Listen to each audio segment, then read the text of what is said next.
Friends, இந்த மாதிரி fruit back, அதாவது நெட் பேக்கு நம்ம காய்கறி வாங்கும்போதோ இல்லை ஃப்ரூட்ஸ் வாங்கும்போதோ வந்துட்டு கிடைக்கும். அந்த மாதிரி இருக்கிறதுல வந்துட்டு இது எதுக்கு வேஸ்ட்டா அப்படின்னு சொல்லிட்டு நம்ம தூக்கி வீசிட்டு இருப்போம். ஆனால் இதில் எவ்வளோ யூசஸ் இருக்குது பாருங்கள். இதில் நானே வந்துட்டு ஒரு 15-20 இதுக்கு வந்துட்டு யூஸ் பண்ணியிருக்கேன். நீங்கள் யோசிச்சுட்டே இருந்தீங்கன்னா நிறைய ஐடியாஸ் வருது இதை வச்சு. இப்போ வந்துட்டு நிறைய விசிட்டிங் கார்டெலாம் வந்துட்டு நம்ம அங்கங்கே வாங்கிட்டு வருவோம், கொண்டு வந்து அப்படியே போட்டு வச்சுருவோம். அங்கங்கே கிடைக்கும். நமக்கு எப்போயாவது தேவைப்படும் போது பார்த்தோன்னா என்ன தான் தேடி பார்த்தாலும் கிடைக்காது. அந்த மாதிரி இருக்கும்போது அந்த விசிட்டிங் கார்டெல்லாம் வந்துட்டு இந்த மாதிரி ஒரு நெட் பேக்கில் போட்டு வச்சிட்டோன்னா அவசரத்துக்கு விசிபிளாகவும் இருக்கும், எடுக்கிறதுக்கு வசதியாக இருக்கும். அதே மாதிரி இந்த மாதிரி கிளிப்ஸ் எல்லாம் இருக்கும்ல, அதையும் வந்து இந்த மாதிரி இதில் போட்டு வச்சு ஒன்றா ட்ரெஸ்ஸிங் டேபிளில் வந்துட்டு ஹேங் பண்ணி விட்டுறலாம். அப்படி இல்லைன்னா வந்துட்டு அப்படியே நம்ம எங்கேயாவது பேக் பண்ணிட்டு போகிறோம், ஏதாவது ட்ரிப் எல்லாம் பிளான் பண்ணால் இந்த மாதிரி நெயில் பாலிஷ் அப்புறம் கிளிப்பு இந்த மாதிரி திங்ஸ் எல்லாம் வந்துட்டு தனித்தனியாக ஒரு பேக்கில் போட்டு வச்சுக்கலாம். பார்க்குறதுக்கு வந்துட்டு டக்குன்னு பார்த்த உடனே தெரியும். அதே மாதிரி எங்கேயும் தொலைஞ்சு போகாது, களைஞ்சும் இருக்காது. டக்குன்னு அந்த பேக் மட்டும் எடுத்து நமக்கு என்ன வேணுமோ எடுத்துக்கலாம். அதே மாதிரி வீட்டில் இருக்கும்போதும் பார்த்திங்கன்னா ஒரு 2 கிளிப் 3 கிளிப் தான் வந்து நம்ம திருப்பி யூஸ் பண்ணிகிட்டு இருப்போம். இந்த எக்ஸ்ட்ராவாக இருக்கிற கிளிப்ஸ் எல்லாம் வந்துட்டு இந்த மாதிரி ஒரு பேக்கில் கட்டி ஒரு பக்கம் போட்டு வச்சிடலாம். தேவைப்படுறப்ப மட்டும் எடுத்துக்கலாம்.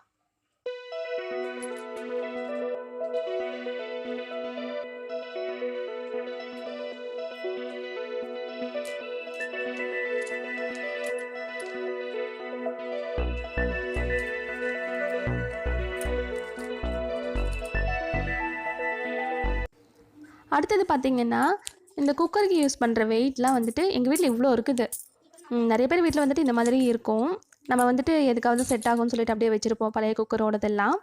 அந்த மாதிரி இருக்கும்போது இதெல்லாம் அங்கங்கே போட்டு தொலைஞ்சு போகாமல் இருக்கிறதுக்காக இந்த மாதிரி ஒரு நெட் பேக்கில் போட்டு கட்டி ஒரு பக்கம் பாக்ஸில் போட்டு வச்சிட்டோன்னா அவசரத்துக்கு தேவைப்படுறப்ப டக்குன்னு வந்துட்டு எந்த வெயிட் செட் ஆகுதோ அதை போட்டுக்கலாம்.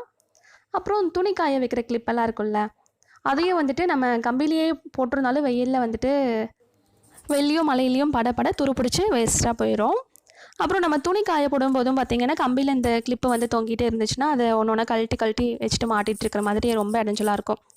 அதுக்கு பதிலாக இந்த மாதிரி ஒரு நெட் பேக்கில் வந்துட்டு ஒரு பக்கம் அந்த கம்பிலே வந்து மாட்டி விட்டுறலாம், இல்லைனா வந்துட்டு ஒரு கிளிப்பை போட்டு அதை தொங்க விட்டுறலாம். நம்ம எப்போல்லாம் துணி காய போட போகிறோமோ அப்போல்லாம் வந்துட்டு அதை எடுத்துகிட்டு போயிட்டு மாட்டி விட்டு ஒரு கிளிப்பாக எடுத்து யூஸ் பண்ணிக்கலாம். அதே மாதிரி துணி எடுத்துகிட்டு வரப்பையும் வந்துட்டு ஒரு கிளிப்பாக எடுத்து அந்த நெட் பேக்கில் போட்டுட்டு வரப்போ வந்துட்டு துணியோடு சேர்த்து இந்த நெட் பேக்கையும் தூக்கிட்டு வந்துடலாம். ஸோ கிளிப்பும் வந்து தொலையாது, வேஸ்ட்டும் ஆகாது, நமக்கும் வந்துட்டு கொஞ்சம் சௌகரியமாக இருக்கும்.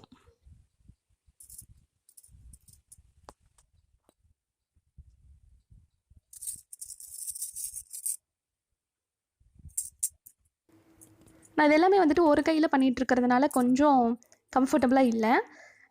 அதாவது ஒரு கையில் வந்துட்டு வீடியோ எடுத்துகிட்டே பண்ணங்காட்டி இதுவே 2 கையில் பண்ணோன்னா ரொம்ப ஈஸியாக இருக்கும்.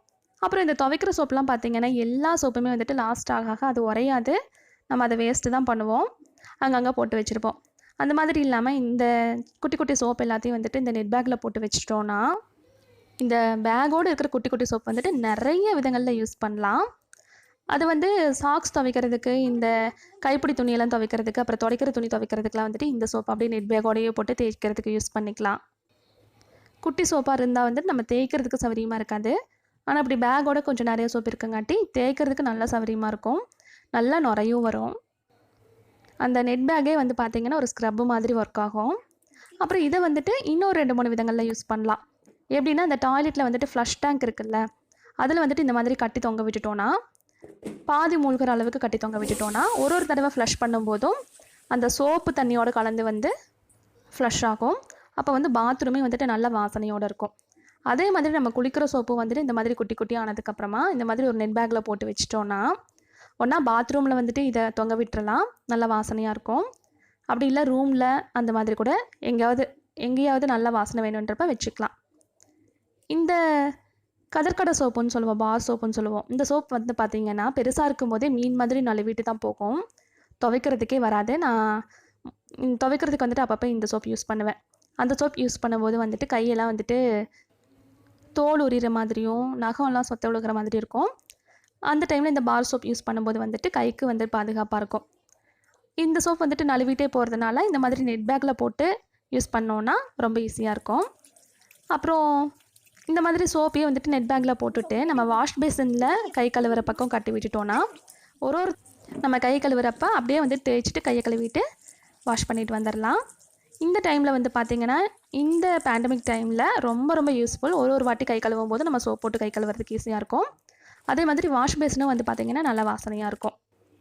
அப்புறம் நம்ம வாசனைக்காக வந்துட்டு இந்த மாதிரி பாட்பூரியெல்லாம் வாங்கி வச்சுருந்தோன்னா ஒரு பாக்கெட் வந்துட்டு அப்படியே ஓப்பன் பண்ணி வச்சு யூஸ் பண்ணிகிட்டு இருக்க முடியாது. கொஞ்சம் கொஞ்சமாக எடுத்து யூஸ் பண்ணிகிட்ருப்போம். அதை வேறு எதையாவது கவரில் எல்லாம் போட்டோன்னா வந்துட்டு அந்த வாசமே வெளியில் வராது. ஓப்பனில் வச்சோன்னாலும் வந்துட்டு சீக்கிரம் அந்த வாசனை போயிடும். அந்த மாதிரி டைமில் வந்துட்டு இந்த மாதிரி நெட் பேக்கில் வந்து அதை போட்டு கொஞ்சமாக ஒரு ரூம்லேயும் வச்சுக்கலாம். அதை பீரோவில் கபோர்டில் கூட வச்சுக்கலாம். அப்புறம் ஃப்ரெஷ்ஷாக இருக்கிற ஃப்ளாஸும் வந்துட்டு இந்த மாதிரி போட்டு அங்கங்கே ரூமில் வச்சிட்டோன்னா நல்ல வாசனையாக இருக்கும். காயின்ஸ் வந்துட்டு நம்ம எங்கேயாவது கடைக்கு போயிட்டு வந்துட்டு அங்கங்கே வச்சுருவோம். அப்புறம் நமக்கு தேவைப்படுறப்ப ஏதாவது அவசரத்துக்கு தேவைப்படுறப்ப கண்டிப்பாக கிடைக்காது. இந்த மாதிரி காயின்ஸ்லாம் இந்த நெட் பேக்கில் போட்டு நம்ம ஹேண்ட் பேக்கில் வச்சுக்கலாம், இல்லைனா வந்து வண்டியில் வச்சுக்கலாம், அவசரத்துக்கு தேவைப்படும். அப்புறம் அந்த துவைக்கிற சோப் வந்துட்டு இந்த நெட் பேக்கில் போட்டு வச்சுருந்தோம்ல, அதை வந்து சிங்க்கெல்லாம் கழுவி முடிச்சுட்டு லாஸ்ட்டாக இந்த சோப்போடு இருக்கிற அந்த ஸ்க்ரப்பை போட்டு தேய்ச்சோன்னா நல்லா சிங்க்கு வந்துட்டு நைட் ஃபுல்லாக அந்த வாசனையோடவே இருக்கும். எந்த பூச்சியும் எறும்பும் வராது. ஆனால் இதுவே வந்துட்டு அழுக்கு போகிற மாதிரி தேய்க்க முடியாது. நம்ம வேறு ப்ரஷ் வச்சு தேய்ச்சிட்டு அதுக்கப்புறமா வாசனைக்காக இந்த மாதிரி தேய்ச்சிக்கலாம். அப்புறம் தேங்காயெல்லாம் வந்துட்டு இந்த மாதிரி கெட்டு போன தேங்காய், அப்புறம் வேஸ்ட் ஆகிற தேங்காயெல்லாம் வந்து நம்ம வெயிலில் காய வைக்கலாம்னு சொல்லி வச்சுருந்தோன்னா 1-2 வச்சுருந்தோன்னா அது காக்காய்க்கே பத்தாது. காக்கா வந்து வந்த உடனே அப்படியே தூக்கிட்டு போயிடும். அது எங்கேயாவது வேஸ்ட்டு தான் பண்ணோம், அதுவும் சாப்பிடாது. அந்த மாதிரி இருக்கும்போது இந்த தேங்காய் மூடியோடு இருக்கிறது தனியாக, தேங்காய் தோண்டினது தனியாக இந்த மாதிரி நெட் பேக்கில் போட்டு வச்சிட்டோன்னா கீழே போட்டால் எறும்பு தொல்லை இருக்கும். இதுவே மேலே கட்டி தொங்க விட்டோன்னா எறும்பு தொல்லையும் இருக்காது, காக்கா தொல்லையும் இருக்காது. அடுத்து இந்த மாதிரி குட்டி குட்டி மூடியெல்லாம் வந்துட்டு நம்ம எதுக்காவது ஆகும்னு சொல்லிட்டு வச்சுருப்போம். இந்த பாட்டில் மூடலாம், அந்த பாட்டிலுக்கு யூஸ் ஆகும் அப்படின்னு சொல்லிட்டு இந்த மூடியெல்லாம் அங்கங்கே போட்டால் அதுக்காக ஒரு பாக்ஸ் வேணும். திடீர்னு வந்து அந்த பாக்ஸ் தேவைப்படும் போது இந்த மூடியெல்லாம் எங்கேயாவது எடுத்து போடுற மாதிரி இருக்கும். அந்த மாதிரி இருக்கும்போது இந்த மாதிரி ஒரு நெட் பேக்கில் போட்டு வச்சிட்டோன்னா எங்கேயும் தொலைஞ்சு போகாமல் இருக்கும். அப்புறம் நம்ம இப்போ எங்கேயாவது போகிறோம், இல்லை ஹாஸ்பிட்டலுக்கு வந்துட்டு சாப்பாடு எடுத்துகிட்டு போகிறோம், இல்லை எங்கேயாவது ட்ரிப் பிளான் பண்ணியிருக்கோம், அந்த மாதிரி இருந்தால் நம்ம கரண்டி வந்து கொஞ்சம் நிறையா கொண்டு போவோம். ஒரு 4-5 கரண்டி எடுத்துகிட்டு போகிறோன்னா அதை அங்கங்கே போட்டோன்னா வந்துட்டு எந்த கரண்டி இருக்குதுன்னு தெரியாது. நம்ம கரெக்டாக சாப்பாடு போடலாம், குழம்பு ஊற்றலான்னு பார்க்குறப்ப கரண்டியே கிடைக்காது. அதை வந்து இந்த மாதிரி நெட் பேக்கில் போட்டுட்டு ஒரு முடிச்சு போட்டு வச்சிட்டோன்னா அப்படியே பத்திரமா இருக்கும். நம்ம வேணுன்ற கரண்டி எடுத்துக்கலாம். அப்புறம் வீட்லேயுமே வந்துட்டு இந்த மாதிரி நெட் பேக்கை வந்து ஒரு ஹேங் பண்ணி விட்டுட்டோன்னா நம்ம கழுவி அப்படியே அதுக்குள்ளே போட்டு வச்சிட்டோன்னா தண்ணி வடிஞ்சிரும். அப்புறம் ஃபோன்லாம் சார்ஜ் பண்ணும்போது பார்த்திங்கன்னா வைக்கிறதுக்கு இடமே இருக்காது.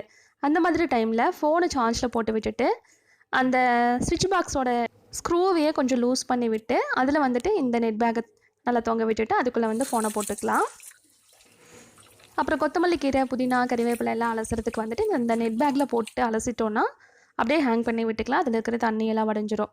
அதே மாதிரி இந்த திராட்சை அந்த மாதிரி ஃப்ரூட்ஸ், குட்டி குட்டி ஃப்ரூட்ஸும் அலசுறதுக்கு வந்துட்டு சௌகரியமாக இருக்கும். அப்புறம் நம்ம ஹேண்ட்பேக்கில் வந்துட்டு கவர்லாம் கொஞ்சம் எங்கேயாவது போகிறப்ப டக்குன்னு வேணும், இந்த மாதிரி துணிப்பையெல்லாம் வேணும் அப்படின்னா ஹேண்ட்பேக்கில் போட்டோன்னா அங்கங்கே கசகசன்னு இருக்கும். நம்ம பர்ஸ் எடுக்கும் போதோ இல்லை வாட்டர் பாட்டில் எடுக்கும் போதோ அந்த கவர்லாம் வந்து மாட்டி அடிக்கடி சௌகரியமாக இல்லாத மாதிரி இருக்கும். அந்த மாதிரி டைமில் இந்த டிஷ்யூ பேப்பர் அதெல்லாம் வந்துட்டு இந்த நெட் பேக்கில் போட்டு ஒரு முடிச்சு போட்டு ஹேண்ட்பேக்கில் போட்டுட்டோன்னா எப்போ தேவைப்படுதோ அதை மட்டும் எடுத்து எது வேணுமோ அதை எடுத்துக்கலாம். அப்புறம் இந்த பிரிஞ்சி இலையெல்லாம் பார்த்திங்கன்னா பூச்சி பிடிச்சிருச்சுன்னு வெயிலில் காய வைக்கும்போது அது பறந்துக்கிட்டே இருக்கும்.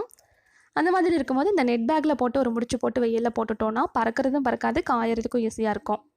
அப்புறம் இந்த பேக்கையும் வந்து கட் பண்ணி இந்த மாதிரி ஹேங் பண்ணி விட்டுட்டோன்னா நம்ம யூஸ் பண்ணுற ஸ்க்ரப்பை வந்துட்டு இதுக்குள்ளே போட்டுட்டோன்னா தண்ணி ஈஸியாக வடிஞ்சிரும். அப்புறம் எலி தொல்லை, அணில் தொல்லை, அந்த மாதிரி பூச்சி வவ்வால்லாம் வந்துட்டு ஜன்னல் வழியாக வீட்டுக்குள்ளே வருதுன்றப்போ நமக்கு காத்தோட்டமும் வேணும், அதே சமயம் வந்துட்டு அந்த பூச்சியெல்லாம் உள்ளே வரக்கூடாதுன்னா நம்ம ஜன்னலில் வந்துட்டு இதை கட் பண்ணி அப்படியே கட்டி விட்டுறலாம். இது ஒரு நெட்டு மாதிரி பாதுகாப்பாக இருக்கும். இன்னும் வந்துட்டு இதை நிறைய விதங்களில் யூஸ் பண்ணலாம். உங்களால் வந்துட்டு எந்த அளவுக்கு யூஸ் பண்ணிக்க முடியுமோ அந்தளவுக்கு யூஸ் பண்ணிக்கோங்க, வேஸ்ட் பண்ண வேண்டாம். இந்த வீடியோ யூஸ்ஃபுல்லாக இருக்குன்னு நினச்சிங்கன்னா நீங்கள் உங்கள் ஃப்ரெண்ட்ஸுக்கும் ரிலேட்டிவ்ஸ்க்கு வந்துட்டு ஷேர் பண்ணி விடுங்க, அவங்களும் யூஸ் பண்ணிக்கட்டும். அப்புறம் உங்களோட கருத்துக்கள் வந்துட்டு எனக்கு கமெண்ட்டில் சொல்லுங்கள். இன்னும் சப்ஸ்கிரைப் பண்ணாமல் பார்த்துட்டு இருந்தீங்கன்னா தயவு செஞ்சு சப்ஸ்கிரைப் பண்ணிவிட்டு பக்கத்தில் இருக்கிற பெல்லில் வந்துட்டு ஆளுங்கிற ஆப்ஷன் கிளிக் பண்ணிக்கோங்க. அப்போ தான் நான் போடுற வீடியோஸ்க்கான நோட்டிஃபிகேஷன்ஸ் எல்லாம் வந்துட்டு உங்களுக்கு வந்து சேரும். இந்த மாதிரி நிறைய வீடியோஸ் இனிமேல் வரும். ஸோ நீங்கள் மிஸ் பண்ணாமல் பார்க்கலாம். இதுக்கு முன்னாடி நிறைய யூஸ்ஃபுல்லான வீடியோஸ் போட்டிருக்கேன். ஸோ ப்ளேலிஸ்ட்டில் செக் பண்ணி பார்த்துக்கோங்க. தேங்க்யூ.